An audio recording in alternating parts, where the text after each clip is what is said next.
Hello, everyone. I'm Mike Palladino. Don here with Stout Tanks. I'm also here. I want to thank you guys for joining us for the CBP virtual conference. Definitely want to shout out to White Labs. We appreciate the sponsorship for the third day and hope to be able to share some good information with you here today. I know we've been in the middle of this pandemic, and it's definitely had a huge impact in how we deliver this information. I really wish it could be in person, but this is our next best method here. So a lot of what we're going to go over in Getting Smart with Innovation is we're talking about kind of getting back to the normal of what we had prior to COVID. All indicators are showing that Q3 is looking strong. And as people get vaccinated, more and more breweries are opening.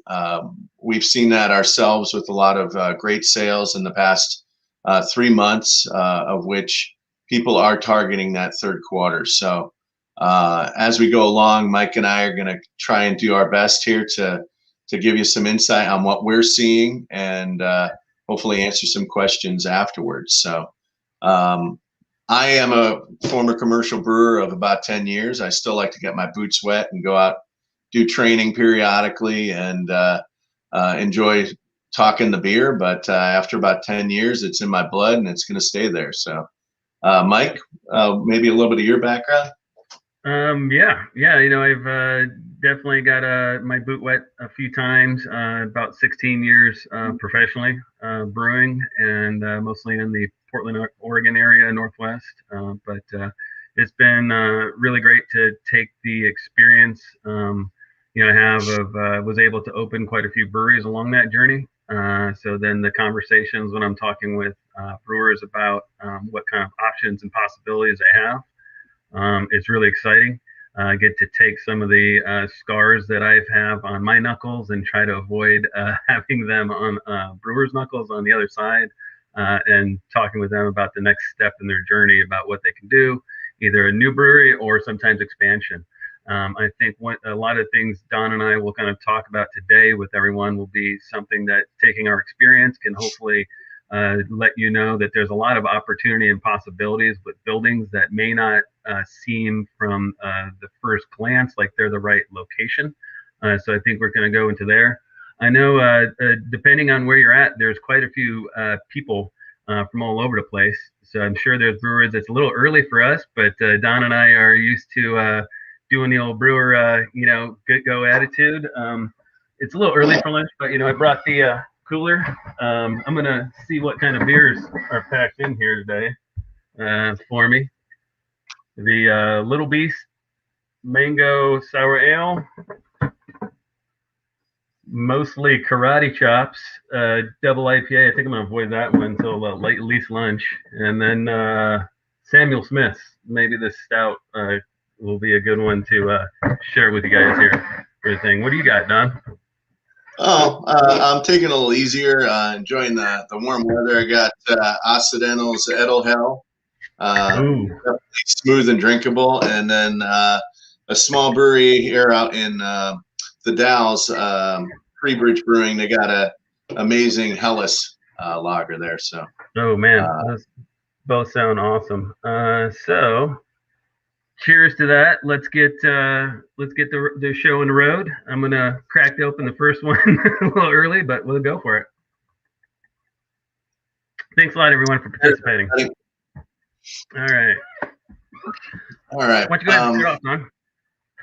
Yeah. So we're talking about buildings that as we're going about, we have well over 8,000 breweries in the United States, and that is still not fully saturated. There's still plenty of room for small neighborhood breweries that are staying underneath the 1,000 barrel threshold. Mostly, a lot of them are staying underneath 700 barrels or so. But you find these neighborhood breweries are going into these buildings, and they're challenged with trying to get the most out of each square foot. Right now, there are a lot of buildings that are starting to open up for people, but as competition starts to arise, there's going to be trying to work your brewery around your building. So some of the things we bring in are the stackable fermenters and brites. Those are very desirable. We get a lot of people that's opened up a whole new realm by taking the cellar space and having it. Having the amount of space that's required for those tanks, and also in some cases just having an easier transfer. I know sometimes people want to do a fermenter on top of a brite, do minimal use of motors and pumps in order to be gentle on the beer. So there's a lot of different reasons to go about doing it that way. But we have those. We have other multi-purpose tanks. Hopbacks, Mike and I are both definitely adamant that they are kind of like a Swiss Army knife for the brewery. They allow you to do a lot of different things. You can use them anything from yeast handling to, when they're properly cleaned, you use them for yeast handling. You can use them for fruit infusions, spice infusions. You can use them as their traditional method of a hopback. But just having those vessels available, those small on wheels, very portable and very capable units are very nice. And then lastly, just talking about bringing the pilot back into the brewery. Some breweries are going to notice that if you can start to experiment a little bit more, you can be part of crafting the direction of new flavors, exciting new flavors, keeping the customers excited about your beer, and also not breaking the bank during the experimentation process. Exactly. So. Yeah, no, I think that, and you hit on all those parts there. I mean, it's really kind of being really kind of more thinking about using the innovation that you can with the fabricator, and at Stout Tanks, where I think we're very excited to work with small breweries, because it brings on new challenges as to what kind of equipment that we can kind of help you use, and we can innovate and have different designs that you may have not thought of when you first looked at that location. So that's one thing. One of the biggest hurdles I've seen in all my time helping with brewers, either being a brewer or working with brewers now on this side, is the location seems to be the biggest hurdle.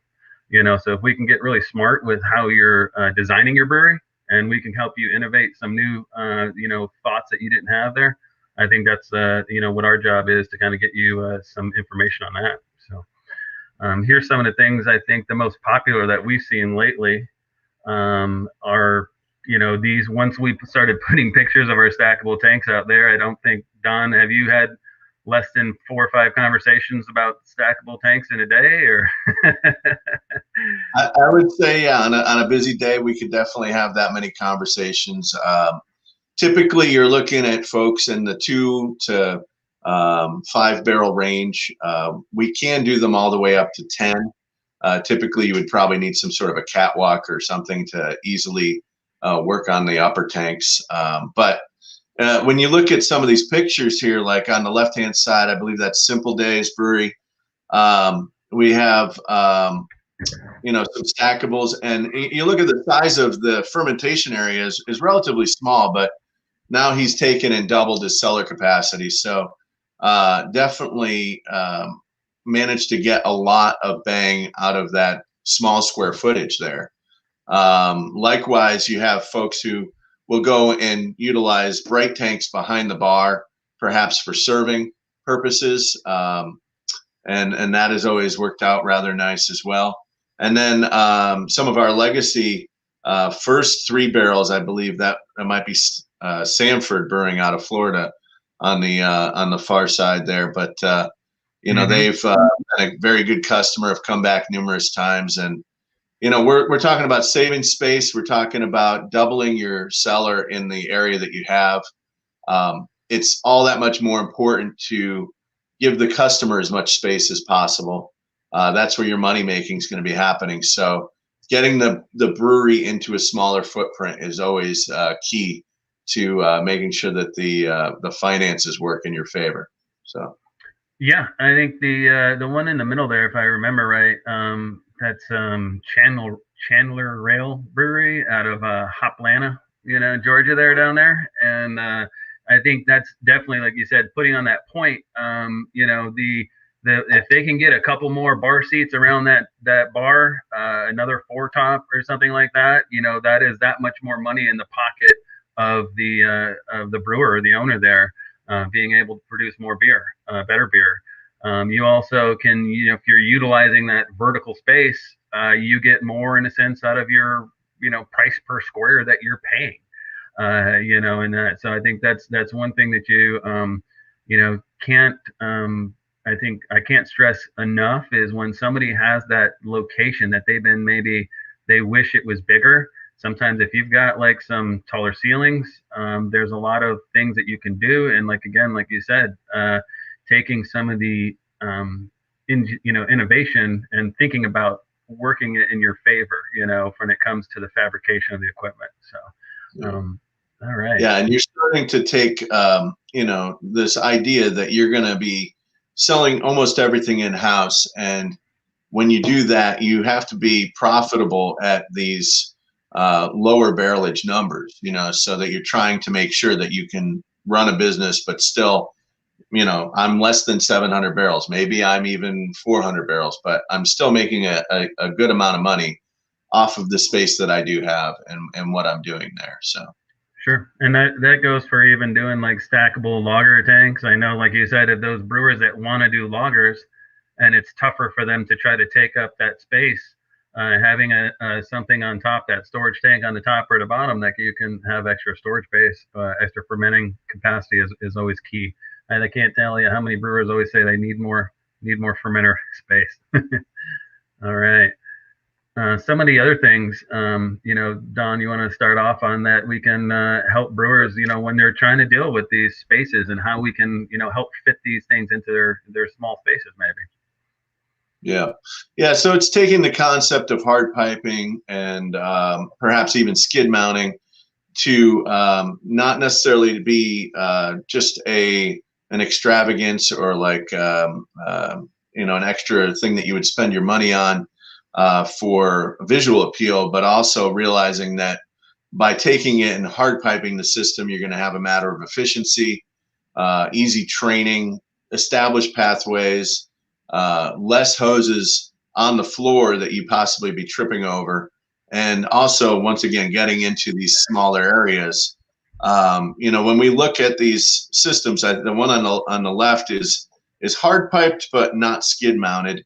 That particular unit, those pieces come in individually, so you can get a hard pipe system in without having a gigantic garage door in order to get through. You would just do the individual vessels, the platform in between, and then configure the hard piping. On the other end, you have a skid mount, which typically will wheel in, and then the stairs that are over there are also going to wheel up and provide you that ability to have your hard piping pre-assembled and ready to go. The advantages of the hard pipe system is that you gain about 8 inches of height because it's a little bit shorter, and also a little bit of cost difference. By not skid mounting, you are going to save maybe a couple $1,000s on there. So, fast, easy setup. A lot of these things, the training, having pre-established pathways. I would say that the sanitation is definitely going to be easier when your pathways are established, and then just having that longevity and having a nice showpiece as well when you do have the occasion of having people come in and see your brewery. Yeah, right? The workspace is one thing that I think that a lot of brewers don't think of in small spaces. They want to maybe save some money because they have a small footprint, and so they're thinking, hey, I've got to fit this into my budget. I think one of the things that the hard piping that doesn't even get looked at, besides the nice flashy look, and you see some of the things that we have up there about like longevity and everything there, training. The workspace in a small space, hard piping will save you all of that jumping over, like you said, and playing the dancing left hand green, right hand blue football player jumping through the little obstacle course of the hoses when you can just have a small workspace. Maybe you've got 300 square feet, 200 square feet. I would say that's something you want to think about doing hard piping. The cost of maybe the piping is going to be a lot better for that workspace because now your person does not have to have as much area that they need to work in. Now you can have somebody kegging or yourself kegging right off a fermenter next to you there. If you're bringing in other equipment, and those make those small little areas, I think, a little bit even more workable when you have hard piping. So it does, like you said, the stairs can be movable. These are kind of more traditional side by side. We've also put a lot of these like 3 vessel, almost we have a hot liquor tank and put them in the middle of in the room. So depending on what kind of layout you have, you don't have to do the necessarily linear. We can do triangular, or even some of the things we'll see here in some of the next slides, some even other options, when it comes to hard piping for you. So I believe that is a 10-barrel hard pipe on the left over there. That is, and then I think that is a 5-barrel skid. I'm not sure, but they are. Like I said, they gain the height with the skid on the platform there, or you can have, if you have a lower ceiling, then I would suggest, like Don mentioned, is removing the skid, and then easier to bring in sometimes with 3 pieces. You can move the boil kettle, and then slide your platform, and then move the mesh ton, next to it, and then sometimes receiving that is a little bit easier in a small space too, because Don said not everyone may have the large garage door to bring in the one piece bigger equipment. So, all right, and what's the next one? Would you go ahead, Don? Yeah. So, okay, this is I believe this is Heckler Brewing, who I helped out. It's a nice 4-barrel setup. Looks like we did the stackable mash tun over the hot liquor tank, which was pretty common for a long time there. This is indirect fire, but the hot liquor tank is electric, and it's worked out really nice. Danny over there is doing a great job getting the beers out, and these stackable tanks, like I said, they just look nice in a small area. He's capitalizing on that area and still able to maximize the customer space by doing this. So that was huge for his business plan and getting things moving forward. And I was happy to be able to help him out with that. So when we're talking about dual use equipment, on the left-hand side, you're looking at a hopback. Like I said, it can be used. It's a pressurizable vessel. It's able to be sanitary. So when you go about utilizing it, you could use it for a CIP brink. You can use it for a yeast brink. You can use it for infusions of fruit concentrate. I know I use something very similar for back sweetening of cider. So there's a lot of different applications, and it has that handy dandy little handle on the back there, so you can kind of push it around. We also have bright tanks that do similar. It's kind of like taking your bright tank to your fermenter, doing your transfer, and then wheeling it back into a cold room.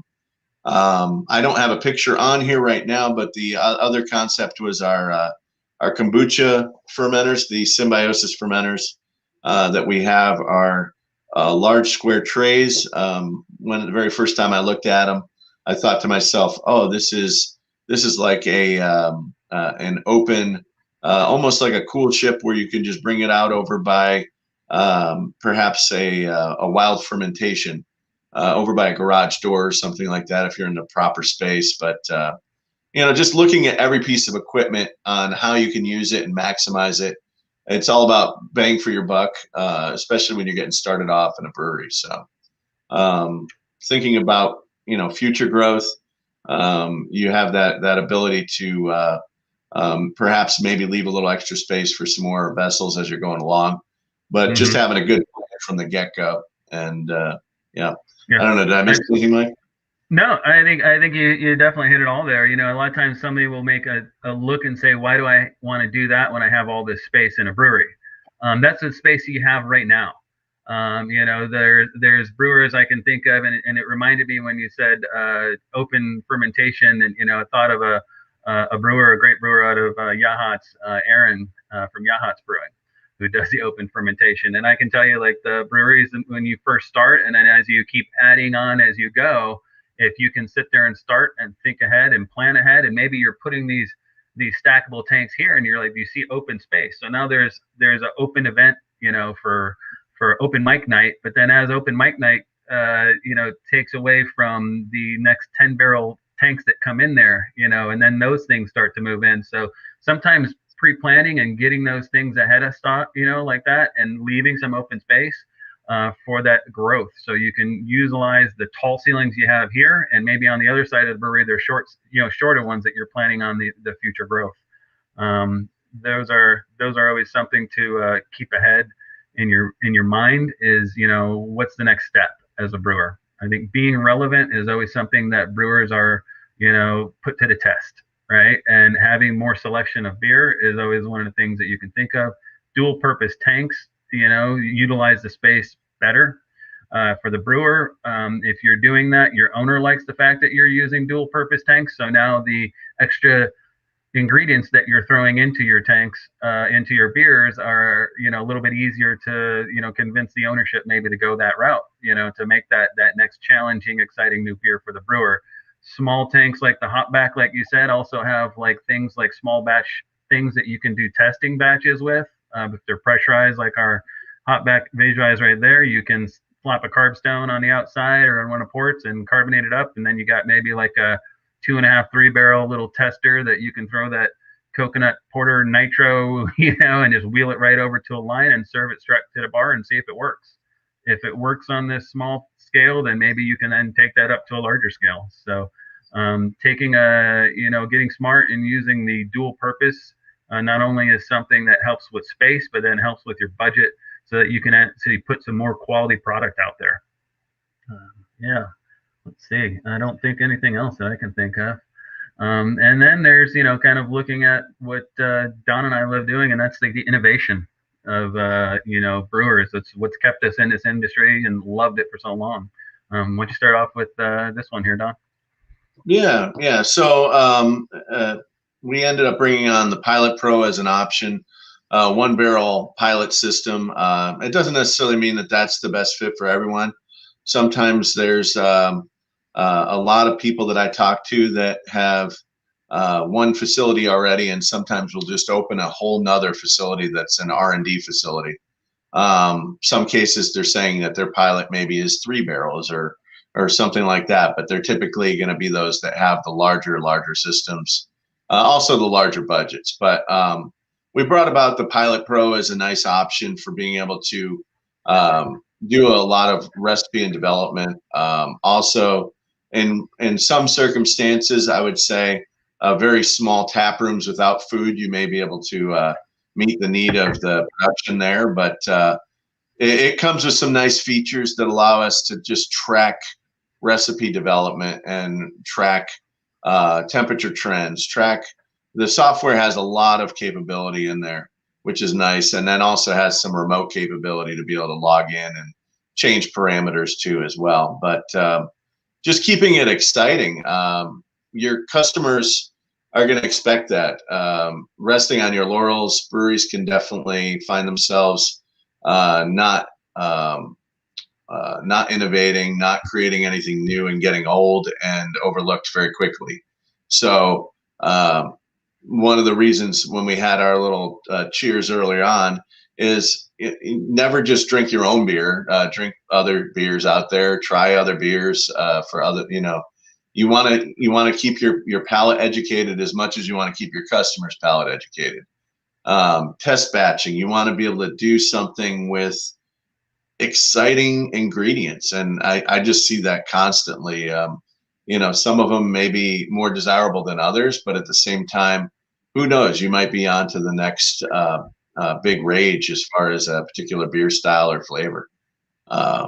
Getting out those test batches at an affordable level is key. And then even if you're a larger brewery, I know that all those 2-barrel fermenters Mike had a hand in selling to a larger brewery in California that definitely had their mind on doing some test batching. So, Mike, you want to take it from here?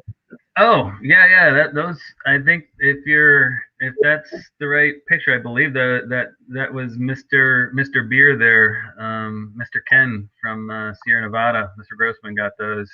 So it's still something that I think is exciting to hear. It's a good story because even somebody like Ken is still innovating and experimenting, not resting on the laurels of like the great beer that they produce, but being able to take the the innovation and have their brewing staff still be excited, take some of the ideas that maybe they can't start off with the larger systems that they have, to go deep dive into using some of the more experimental style ingredients that some of the brewers are doing these days, and pushing those limits. Having some smaller tanks that you can split off some wort to do in there, that you can either use as a yeast propagating tank if you're using as a one-off tank to just try some experimentation. A lot of these things, I see there was something from an Eric that was asking about how big do the fermenters come with wheels. These right here on most of our, if you're a jacketed fermenter, because of the versatility of our designs, you can unscrew the bottom mounting plates that would go to the leveling footings that would mount to the floor, and you can screw in, we have some very heavy duty casters where you can then move your fermenters around, making them very versatile for the brewer, for the owner. If they need to, as an experimental brewer, say, hey, I don't have the space for something that is, I can't do a pilot brewery. I'm going to try to, say, hey, yeah, we can make that for you. Like that's the reason why our Pilot Pro has wheels on it, casters on there. Quite a bit of our equipment does. I mean, I would be, for safety reasons, when they're full, I would prefer probably using some kind of a, pallet jack to move those things around, myself. But as they are full, we design them so that you can move them with, a couple of people. I would advise, if they are full, when they're empty, those casters, I can slide these 5-barrel tanks around with casters, no problem, easy, get it out of the way, put it over to the side. And now that's out of your way. So a 5-barrel tank might be the biggest size that a brewer has in their, 5-barrel brewery, or it might be the smallest tank that a 20-barrel brewery is using for test batching, and splitting off a 5-barrel tank. So the Pilot Pro, I like that we have the square on there so that you can actually, as maybe a larger brewery, you have some forklifts, you can stick those underneath there. We got some points where you can then lift that up and maybe get that on top of your walk-in cooler. I think smaller locations have become, again, the satellite locations have become, again, something that we see a lot more. The right location, maybe a large brewery, and then even maybe by licensing, need a small brewing location. They can use that as their pilot location now, and have that so that they can have small little breweries throughout, and they can support the larger batches, can send that beer to those small breweries. But again, it's really exciting when you see larger breweries like Sierra Nevada that still are, talking to us and purchasing equipment and doing experimentation with small stuff. Just chime in real quick, Mike, if that's all right. Yeah. So on the fermenters, the floor pads do unscrew out. We have capability of adding those casters to 2 to 7-barrel tanks is what we have on those. If you were going to add those on, you would want to have quick disconnects for glycol, because you don't want to have slippery glycol over your floors. It's not as common. Typically, most people will have a lot of infrastructure. They don't necessarily go the route of those wheels. I have had a couple customers that are working in kind of like a shared space, in which case they and it was not as much beer. I think it was kombucha or something like that, where they were utilizing the wheels, wheeling everything out, doing their work, and then wheeling it back afterwards. But yeah, 2 to 7 barrels. We have caster kits that will work for that. So Yeah. And if you had something larger and you needed to get past an obstacle, just talk to us. I think we find that every single time that we talk to a customer, we find out that yes, we can, and it's not until you ask as to whether or not you find out that it is Hmm. something that is being done. So, I'm um, just thinking of one right now, Don. If I could interject, the Mulberry House. They have some uh, tubes that we put in so they can put their forklifts in there, lift the tanks up, move them mhm, around, even put them onto a flatbed cooler or a flatbed truck and bring them even to another location to do packaging. So there's a lot yeah, of innovation. If we kind of know what your goals are, then we can kind of find some solutions, I think, to do that for you. And a lot of times it's just asking the questions, and letting us know what you're doing.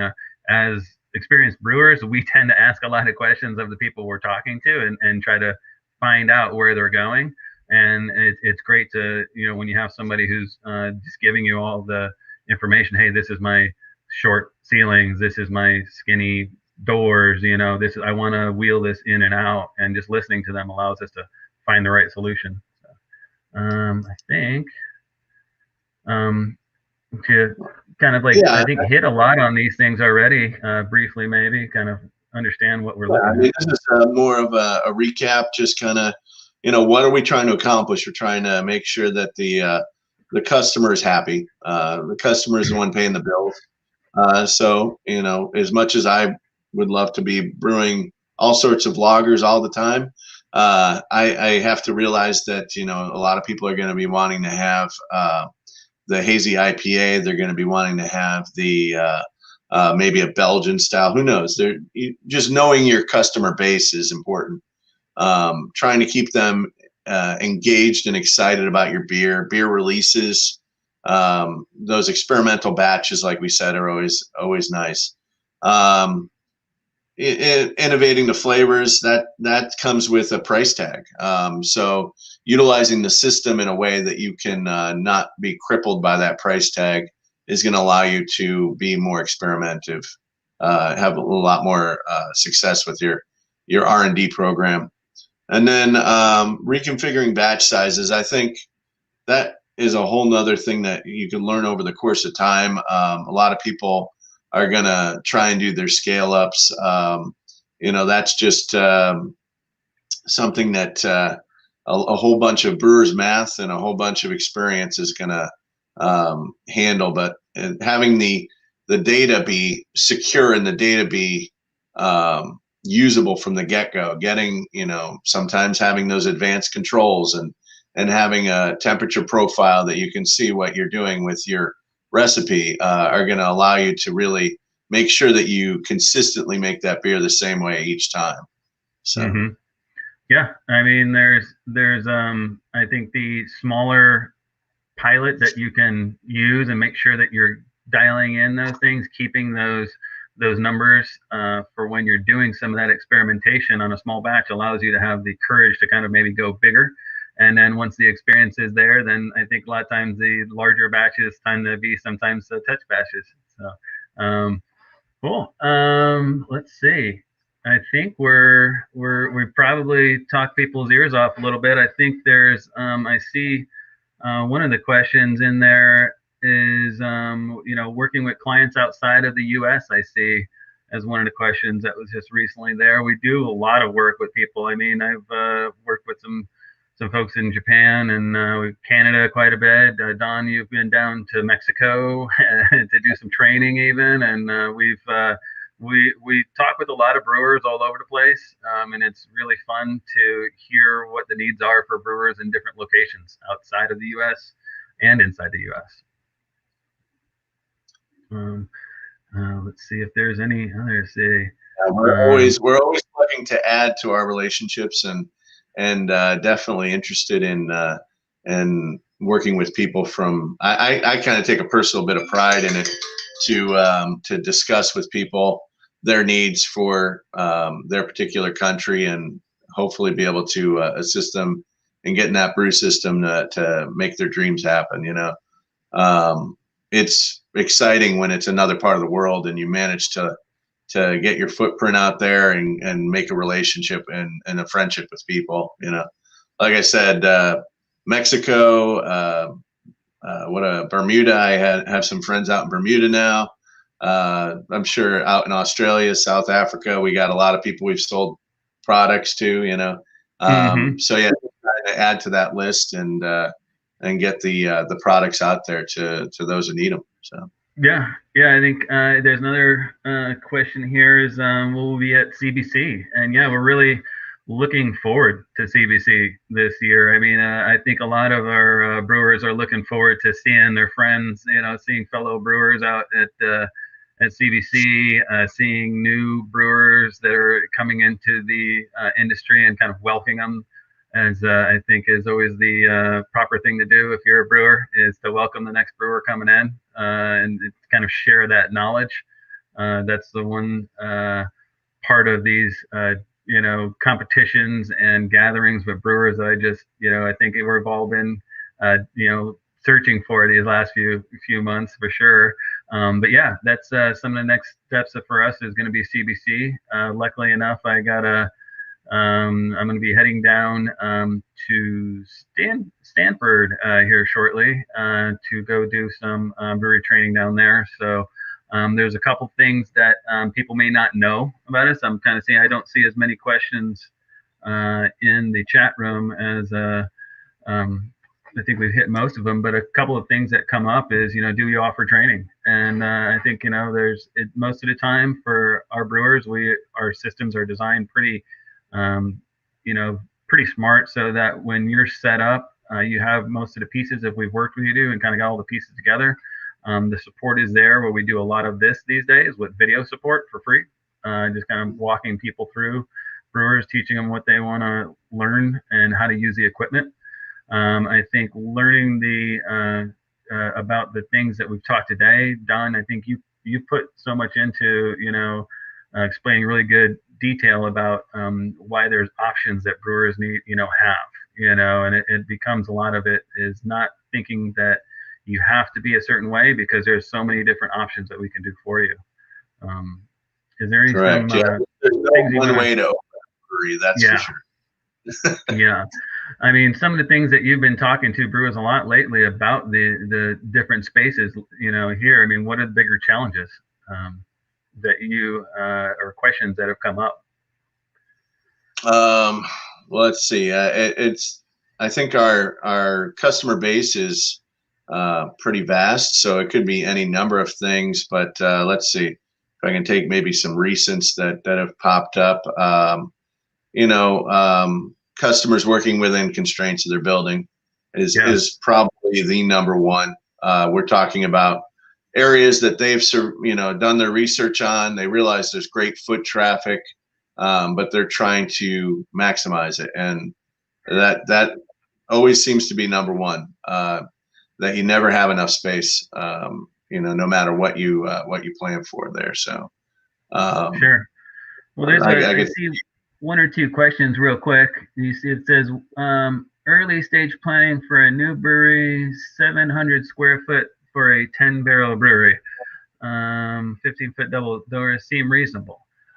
You know, 700 square foot for a 10 barrel brewery. It sounds like you probably, if you have tall ceilings, it's a 15-foot double head over doors. That's a lot of possibility right there. I mean, you could still have a pretty decent, you know, fermentation cellar. yeah. It sounds like, you know, you can. There's a Tom is asking about that. I think we could fit quite a few different things in there.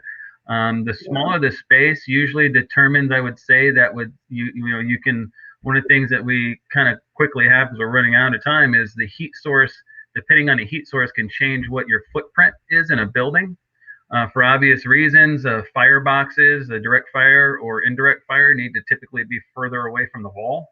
So now that 700 square feet, if it's direct fire in, I would probably suggest 10 barrels that we could definitely easily do electric to fit in there. So then you have some more space that you can fit your tanks closer maybe to the walls. You can also not have to worry about all the infrastructure of your hood on there and use some of the overhead instead of, you know, the hood things or a lot of HVAC ducting coming out. Maybe we could still even involve getting an integrated grist case in there. so that you can have some floor space. It'd be some interesting design, but our engineering team is always up for the challenge.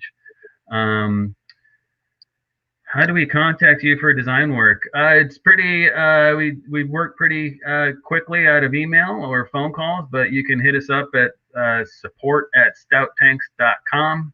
If you go to our website, there's usually some links that we have on there to let you know if you want to pick out specific equipment.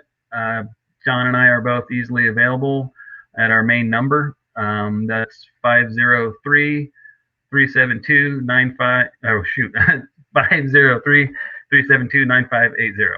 And what other things before we go here? Looks like we got about 3 minutes, Don. Yeah. Anything else you want to hit on before we have these last 3 minutes? Question about raw materials. I'm going to tell you, stainless steel, it's going to last you a lifetime. Chances are stainless steel does not go down in price. It's always something that down the road could possibly go up in price. The one thing that you can rest assured is that, as our company has gone, we've done this for well over 10 years. We've established a good method and a good team in order to get these the stainless tanks to you, and that we're always going to make sure that you're going to get the best deals. So, over the course of time, is stainless going to go up in price? I can almost guarantee it, but that's just because stainless steel, when properly formed, is going to last you a lifetime. So. Mm-hmm. I didn't use that exact. I think, for us, our prices have been pretty darn steady for a while. We have a pretty decent stock of in our Portland warehouse of things. So when we're not as affected, I think, as smaller companies that don't have as much stock for that. Custom tanks will probably be a little bit more affected, but again, our supply that we have of raw materials is a pretty decent one, to say the least. And so the pricing is pretty good, I think, comparatively for at least our future, as Stout Tanks. We love working again with brewers from all over the place.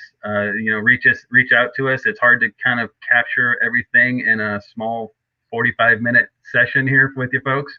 We really appreciate the folks here for helping us out, and everybody for joining. I don't really have too much more. Is there anything else besides the goodbye cheers there, Don? There you go. Goodbye cheers. Everyone, thank you for listening. We'll always be available. Please give us a call. We're happy to help you out and guide you to getting a great brew house or any other stainless needs that you happen to have. So do appreciate your time today. And once again, thanks to CBP and our sponsors, White Labs. Thanks for helping to put this on. So.